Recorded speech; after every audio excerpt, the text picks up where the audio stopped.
parent is concerned with a local daycare while the owner says she did nothing wrong. Fox 13 News reporter Mythili Gooby walks us through what happened.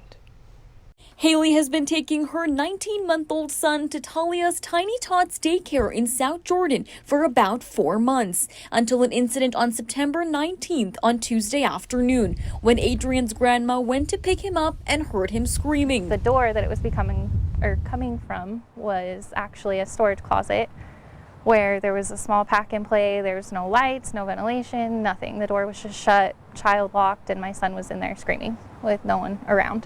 So we spoke to the daycare to get their side of the story. The owner, Natalia Howard, showed us where the baby was sleeping, and she said the door was open. The door doesn't have a lock at all. It is child-proof from the outside, so we don't have other kids coming and going and opening the door. But and nothing that we did was out of, according to law, was everything was okay to do.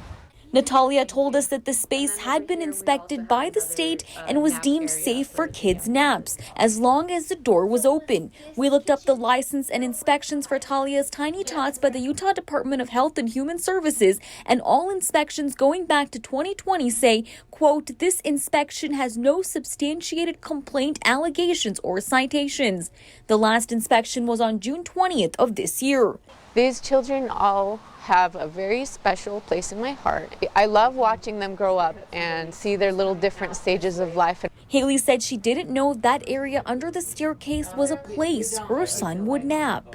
Nobody ever showed me that room. I was shown 2 other rooms. Haley has been sharing her side of the story. Really look into where your child is going and who's going to be watching them. Make sure you're comfortable with the staff and all of that and all of the rooms in the house. Natalia tells me that she's been running a daycare for about 7 years and says nothing like this has happened before. I'm receiving death threats. I've been receiving nonstop phone calls, name calling.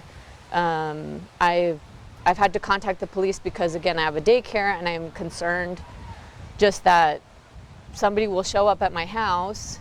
For the daycare licensing documents, head to fox13now.com. In South Jordan, I am Mythili Gooby, Fox 13 News, Utah.